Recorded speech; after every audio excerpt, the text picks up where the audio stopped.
Beyond the Game? Welcome back to our second edition of the UK Weekly Wrap-Up. You know who it is. World-renowned KJ in the building. And... It's your boy Ralph, man. Happy to be here. Week 2. Let's go. Happy to be here. Week 2. So, last week we weren't here because you can only play one game. So, we back this week. So, when we left off last week, what was the record? What were we, 1-3? Yes, sir. 1-3. So, we come back this week. And I'm sorry to say, I don't have any better news than what I had for you last week. And it's actually a little worse than I thought it was going to be. Oh, man. We sit at 1-5.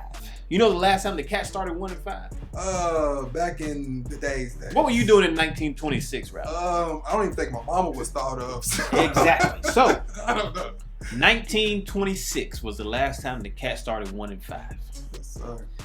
And it's a lot going on, and it looks real ugly. Real ugly. Yeah. Trash. I'm sorry, I didn't mean to spit, but trash is the key word.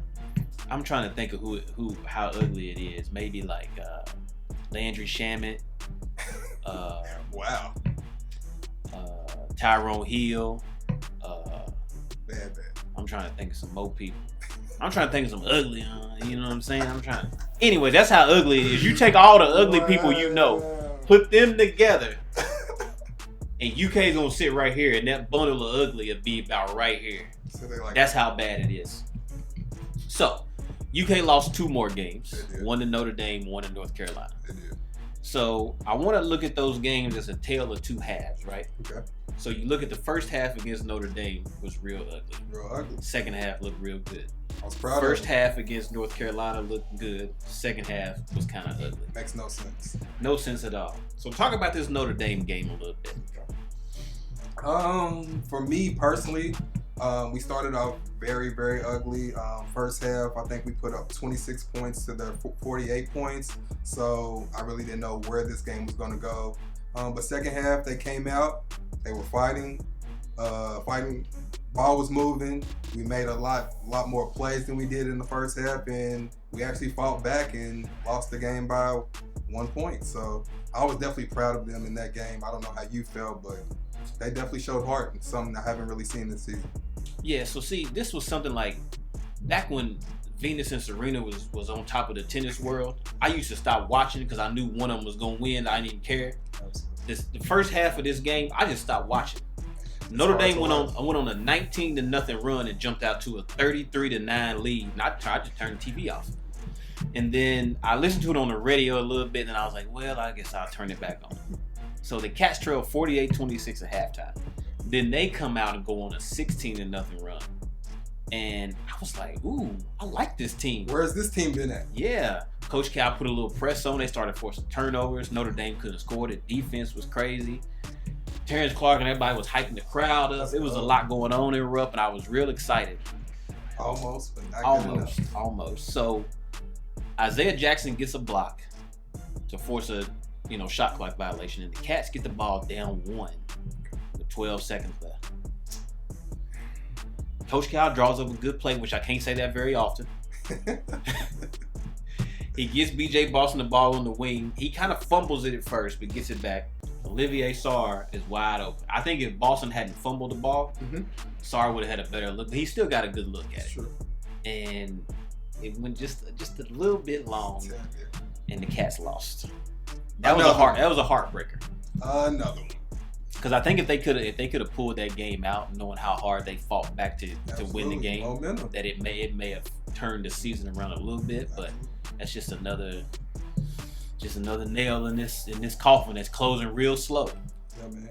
NIT is slowly approaching. NIT. So once again, the Cats are terrible from the 3-point line. Terrible. They were 5 out of 23 for 21.7% from 3. That's not going to get it done. At all. They got out-rebounded again. And they shot 66% from the free throw line. Which is usually how Cal's teams do. They start out bad from the free throw line. They usually get it together. But it just ain't going to get it. Not at all. And like you said, if we're still focusing on this game, like you said, they fought back. They went on a 16-0 run. They showed heart in the game. So we know that we have it. But it's just putting it together for an entire game is our biggest issue. Right. So we fast forward a little bit. We were supposed to play Detroit somebody, and COVID jumped in and grabbed them and said, "Come back here, get back here," and threw them out the way. Then we were supposed to play UCLA. Yeah. Coach Cal said, "I don't want to play them. I'm gonna play them bums. I want to play another team." So we decided we're gonna take on old Roy and the Tar Heels. It's funny that you say bums because the team that he's coaching right now is kind of playing like that, but you don't want to play UCLA. But hey. Oh, well, no. We need to play the best of the best, and UCLA just really ain't on our level. You know what I'm saying? I mean, who's their coach? Little B Mick Cronin, or whatever his name is. He's little guy. He's not really a coach. You know what I'm saying? He just I think UK might have needed a game like that. No. Right, we can't even say that. We 1-5, baby. It don't matter what it is. Then if we was 3-2, we say we might need a game like that to get us over the hump a little bit, get that winner. But when you 1-5 or one in anything. Yeah. It don't matter what game you play. We could have played Frederick Douglass or somebody. We would have lost? Lex Cav, anybody. We would have lost? I mean, possibly, you know. Come on, man. So we fast forward a little bit. So now come the Tar Heels. Come in ranked number one. What were they ranked? They're in the top 10. They're somewhere. Somewhere. Maybe. Really maybe. Yeah, it doesn't really matter. Yeah. So the first half, the Cats looked good. Come on now. Cats look good. I was so surprised. We had the lead at halftime. Let's go. So let's look at the stats. Absolutely. So a game of halves, right? Yes, so sir. the first half, the Cats shot 47% from the field. Mm-hmm. They were 3 for 8 from the 3-point line, so 38%, and they shot 70% from the free throw line, right? Okay. So we're gonna fast forward a little bit to the second half. They shot 33% from the field. Yeah. 0 for 5 from the 3-point line. Yeah. And 55% from the free throw line. Would partly be why they only put up 25 points in that second half. Yeah, I mean, couple that in with, getting out rebounded and getting beat up in the paint and all these fouls that got called. And again, shooting terrible from that 3-point line, which we need so much. Yeah, I mean, they beat us up down low. They did. They got everybody. They had some big boys. They got everybody in foul trouble. And I was real disappointed in somebody in this game. Who? Olivier Sarr. I was real disappointed in him. Because he showed up in the Notre Dame game, but he did not show up. Yeah, I mean, he was in foul trouble, but you know that you are a go-to guy down low. Absolutely. And he picked up a lot of silly fouls. Absolutely. And it really disappointed. Well, how many points did he have? 2? Yeah. I don't think he had a field goal attempt. Yeah. Until Until about 2 minutes left in the game. How you not get a field goal attempt? I don't know if that's his fault. I don't know if that's Coach Cal's fault or if that's a mixture. It's like a pot of gumbo when it comes to UK. Yeah, boy, it's bad 3-point shooting, bad free throw shooting, bad chemistry, no heart, no effort. You got that big pot of UK gumbo. When I watched the game, I was like, man, they calling a lot of fouls on UK, but I think that we only had 4 more fouls called against us than North Carolina did. So it's pretty even. About the same amount of free throws. We just missed way more than they did. We just can't hit them.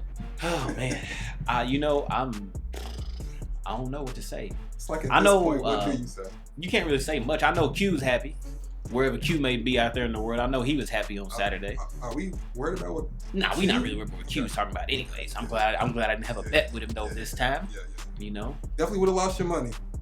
No, I'm never gonna bet any money. Okay. I would have bet something I didn't have to give him. Like, hey man, I bet you 2 Christmas presents, and whatever. Santa Claus didn't make it this year, baby. I'm sorry. Stuff like that. COVID got it. But so there was an issue toward the end of the game. Cam Fletcher got taken out of the game. So there was a play where I shot one up on North Carolina. He tried to go in and box the guy out, but the guy out-muscled him, pushed him underneath the basket a little bit, got the rebound. Terrence Clark fouled the guy. He got in. We were down 4 at the time, and that put us down 7. Coach Cal took him out. He goes to the bench. He sits there for a minute. Then he starts crying. Then before the game's over with, he gets up and just walks to the locker room. I don't know if he went to the locker room because he was going to sit there and cry and he didn't want to be on the court crying, or if he just said, "Uck it, I'm gone." It seems to be a common theme with this team, man. This isn't the first time I've heard about a player or players crying on the bench as the game is going on, as if we don't still have a game to play. I don't know with this team, man. Like, I'm really at a point of I don't know what this team, like I see so much talent, I see so much potential, but for some reason they are not living up to it. And the words that I'm hearing or birds are talking is that in practice it's terrible. These guys are not listening to Coach Cal. We've talked about this before. They're not taking in what Coach Cal is telling them. It's like a train wreck. It honestly is. And I know we have freshmen, but something has to give. I mean, you are a freshman. He is the coach. Allow him to coach before you say that he is a bad coach. So it's just a lot going on, man. I really don't know what to say. I mean, you get those teams that underachieve from time to time. Duke gets them a lot. My God. My God. North Carolina gets them every once. Like last year, you know, all they had was pretty much Cole Anthony. He led the show. He got hurt. He's out there, jacking up shots like he always does. But anyway, that's neither here nor there. That's last year. Beside the point. But you get teams like that every once in a while, and I guess this is our time to get that, to get that team and really bring us back down to this. This is probably good for Coach Cal. This is a humbling season to bring him back down to, bring him back to life a little bit and say, yo, you got to do better. Absolutely. But Absolutely. I know Coach Cal said in the media that he wants Cam to take some time away from the team and get himself together, but he wants him to come back though. We need him to come back. But he got to come back, under some absolutely, absolutely. But we need him to come back. I feel like we need him. I like him. He's a gritty player, real tough on defense, stuff like that. But I'd rather have him be that way on. His offense is a little behind, but I'd rather him make other plays than worry about trying to score. Let's remember, they're still freshmen, man. Last year they were in high school. They're still freshmen. Right. But there's so many expectations on these one and done players now. Expectations doesn't make you better, Sometimes pressure does bust pipes. So, and I feel like. I mean, it make diamonds too. You saw what Anthony Davis and all them other guys previously did. So let's hope we can get some diamonds out of this season, because I don't want to see the NIT. Be more rough than it be diamond. Diamond in the rough and be more rough than it is diamonds. Exactly. Good luck trying to find it. Exactly.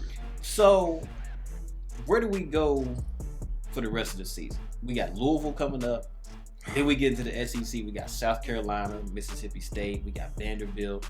Then we got Florida. Those next 5 games are crucial. Where we go, if we can win all 5, that'll put us above.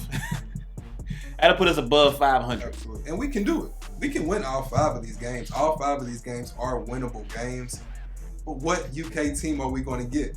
And then again, we might get a first half UK team. We might get a second half UK team. Are we going to get a complete game to where we can come out and, win the game?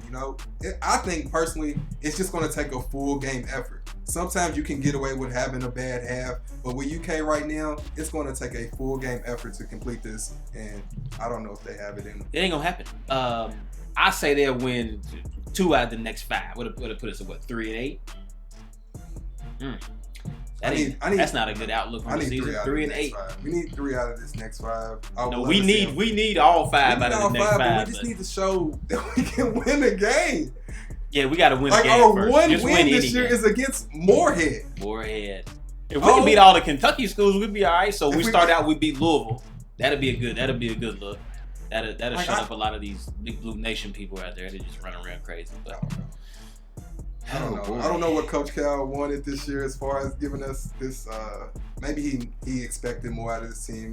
Making the tough schedule. Well, he talked about early in the season that this was going to be a tough schedule for the young dudes. Not having preseason, not having enough practices due to COVID and all that kind of stuff. So he said it was going to be tough. I don't think he thought it was going to be like this. I thought they might end up being 4-2 or something like that. I don't think he thought they'd be 1-5. Because there's usually a turnaround in every UK season. We always start off kind of iffy, but there's usually a turnaround, or we see something that's like, okay, we're gonna be okay. I haven't seen that with this team. Well, I saw it in the second half against Notre Dame, and I saw it in the first half against North Carolina. Then it just all went wrong after that. It's those 1/2s. Yeah.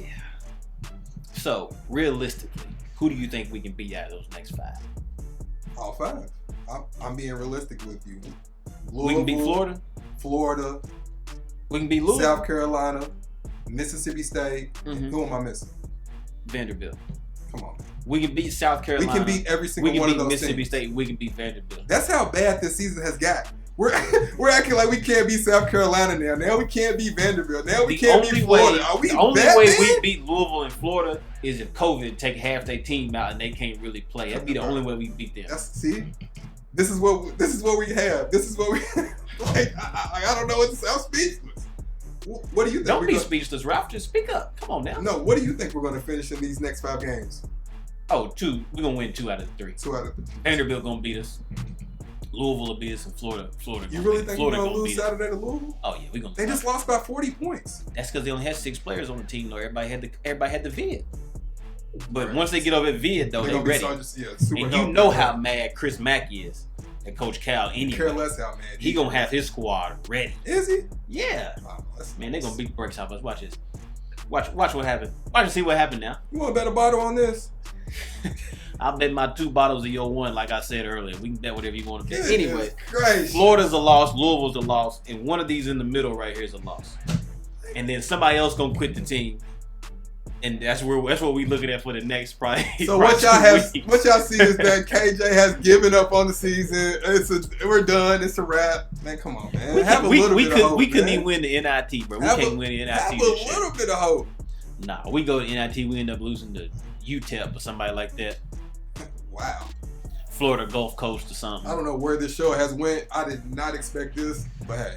Anyway, speaking of where we going, what about Coach Cal? Where is he going? Man, I don't know. I don't know, man. Like this year, for real, honestly, I don't like seasons like this because I feel like it hurts us in the future as far as future recruits and things like that. So for me, this could be the beginning of the end for Coach Cal at UK. He got lifetime contract, bro. He has a lifetime contract, and I don't think we'll fire him as the coach of UK. But I will say that if we don't get those players that Coach Cal is used to, the only way Coach Cal won't be the coach of UK is if he decides he gonna leave. And that's what I'm saying. They gonna run him like Coach K down at Duke. He gonna be here forever. We'll see here forever. I'm just saying it could be the beginning of the end, man. This is not a good look for us this year. Nah, I just think it's gonna make him retool his recruiting and all that kind of stuff. But I don't think that maybe coaching, coaching staff. I hate this offense we run. It's the wackest looking. It gets on my nerves, to be honest with you. Everybody just standing around. They don't pass the ball. It's ugly to watch. A lot of ISO ball. A lot of ISO. No ball movement. With a bunch of dudes that don't need to be ISO balling. Yeah. No real point guard. No real floor general to kind of, create the pace with the team. So, struggle bus. Coach Cal needs to keep some veterans on his team at all times.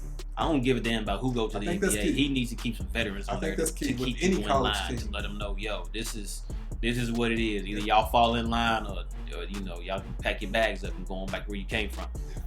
Just like the young dude from last year, Khalil Whitney or whatever his name was. He left the team. He left, said he's going pro, and he just got waived by the Charlotte Hornets. If you get waived by the Charlotte Hornets, bro, you might as well go on over. That's not necessarily true. I wouldn't say that. Might as well go on over Bulgaria or somewhere and play. Don't even worry about this guy's on one tonight. I'm speaking facts, man. This is all facts. I think he should have definitely stayed in college. Oh. I don't think he proved too much last year at all. So yeah. You know that jump shot that Paul George outside the backboard? That's how all Khalil Whitney's jump shots look. All of them. Every time he shot one, I just closed my eyes. I knew it was something was gonna happen. Everybody was ducking, putting their hands up because the ball was coming off the rim so hard and stuff, man. He was supposed to be one of our stars, man. Yeah. Did not turn out that way at all. This is rough. As a Cats fan, this is hard to watch, especially with so much success, like recently in the last 12 years with Coach Cal. This takes me back to them Billy Gillispie years. Yep. Haven't felt this bad about a UK season. Since what, 2007? It's been a while. 6. I want to have hope. In my heart, I have hope. But my eyes and what I'm seeing, man, I don't want to say all hope is lost, but man. I mean, it's pretty much lost. I mean, man. And did you see that leather jacket Coach Cal had on during his interview after the North Carolina game? Not only do we need to change his offensive style on the court, we need to change his. He need to change that leather jacket he had on after the game, bro. He looked like he was. My man, he like Joe Pesci in Casino or something like that. He looked bad. Come on, man. Woo! I'm stressed too. What do you do, man? What do you do? I feel like he has no control over this team right now. He doesn't. It's bad though. I mean, and it's too early in the season for him to have lost control of the team like this. Yeah, so. six games in. I mean, I know when you come to UK, you expect to win. But from what I thought that he always told them straight up, look, you may get this much playing time. You may not get any playing time at all. You're not going to come in here and get all these shots. You're not going to, That's reality. This ain't Sierra Canyon. You know what I'm saying? Bronny ain't here. LeBron on the sideline jumping up and down. It's not going to happen. You need to pump your brakes a little bit, you know. And if you are going to jack up that many shots, hit them. Or go play, or go to IU or somewhere like that and play, you know. Where you be on TV once a year. Or you be on the Big Ten Network. You shoot that many shots and you're shooting 30% from the field and 20 to less than 20% from 3 points. So, I mean, you can take all the shots you want, but if you can't hit them, that is also correct. Pointless. Well, that was fun. All we do is bash UK. It's our second week. It's gonna get better though. It's gonna get better. We're gonna win 2 out of these next 5 games, and I'll be back here with a little more positive outlook as we look at 3-8 on the season. 11 games in, we'll be 2-2 in the SEC. That's a good start. Oh, boy. I'm not with him. 5-0 in the next. He's with me. 5 games. He's with me. Everybody else be with me too. In the next 5 games, you heard it here first. 5-0. We starting with Louisville. We will not lose to Louisville. I don't care who we lose to. We will not lose to Louisville. Did you happen to catch Rick Barnes and the Tennessee Volunteers last night? I did. Man, they nice. Man. We don't play Tennessee in the next 5 games. It ain't the next 5. We got to play them twice. So that's 2 L's. Florida's 2 L's. That's 4. We play Florida in the next 5 games. We will not lose to Florida. Louisville's another one. That's 5. We're gonna have 10 losses in the next 3 weeks. We'll be sitting at about 6-10. The hope will live with ranked number 202 in the nation, the Kentucky Wildcats, with all these McDonald's All-Americans and the Hall of Fame coach. The hope is still alive. Do not listen to him. You know who we really missing though? Kenny Payne. Absolutely. But he went to New York. I can't blame him. We need that mediator, man. We need that guy that can kind of relate to these kids a little bit. As I love Coach Cal, I feel like Coach Cal is a people person, and I feel like Coach Cal can be relatable. Mm-hmm. But I feel like as far as what some of these situations that some of these kids come from, Payne was a lot more relatable to these kids than Coach Cal was, and he helped out a lot. This is the first year that we've had personality issues, ego issues, and Payne has helped that a lot, and we've kind of been able to put that on the back burner. So I will say he's truly missed here right now. Yeah, maybe they played that good cop, bad cop thing, and Kenny was a good cop or something like that, or whatever. I don't know, but. Question of the night before we get out of here. Do we make the NCAA tournament? If you are asking me right now, what's today? December 22nd, 2020, my answer is yes. Well, people, as you can tell, Ralph ain't really thinking tonight, or he was drinking before he got here. We gonna get an NIT. We gonna get an NIT invite. We'll be about a number 5 or 6 seed at NIT, and we'll probably lose second game of that. So you have no hope that this team can make it. We'll probably lose to Santa Clara or St. Mary or somebody like that, and get the season on out the way. Get ready for next season. You know, we have. Well, UK, don't worry about playing the rest of the season. I mean, we still gotta play. Just in case they can prove me wrong. But at this point, I don't see anything that's ever gonna happen. We need you a little bit of hope to push us through. Yeah. Hope don't really get you nowhere. So you can just keep hoping. I've been praying too. Well, you see how that's working out for you so far. 1-5. Hey, God ain't gave up on us yet. Bro, we might run off about 20 straight. What you think? Absolutely. Yeah, right. Okay. Well, believe. That's it. That's it for this week. So, like I always say, I may not be right, but I'm never wrong. Ralph, you got any closing comments? I hate this, man. I love doing this show, but I hate this. It makes my heart hurt to bash UK like this. Anybody who knows me knows I'm a true blue fan through and through when it comes to Kentucky basketball or college basketball, period. I feel there's no other team but the University of Kentucky. So, well, I hope you got your favorite NBA team picked out because that starts tonight. At least it'll give you something to watch, something to hope for. So change is coming. Starting Saturday, December 26th. We will beat Louisville, and the train is going to start moving. Yeah, and the train is not going to stop till we get to the NCAA tournament. We might as well play that. We may not make it far, but we will be there. We might as well play that Sam Cooke and drive down the road like Malcolm X was in Malcolm X movie. Drive down the road looking all sad. You might as well play it. Just ride on down the road. Just look straight ahead, bro. It's a wrap. It is a wrap. KJ, you killing me. Well, like my man Q says, we want you to treat somebody like you would treat your mama. Yeah. That's right. Hey, man. And last but not least, I mean, we out. We out, man. Week 2, man. It's going to get better. 1-5. We definitely out of the tournament, too. So, no listen. Hey.